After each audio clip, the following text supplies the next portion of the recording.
और अल्लाह नेकूकारों को दोस्त रखता है।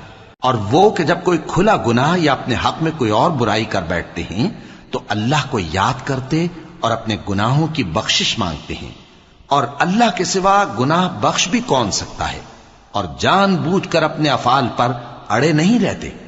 ऐसे ही लोगों का सिला उनके परवरदिगार की तरफ से बख्शिश और बाग हैं जिनके नीचे नहरें बह रही हैं, और वो उनमें हमेशा बसते रहेंगे।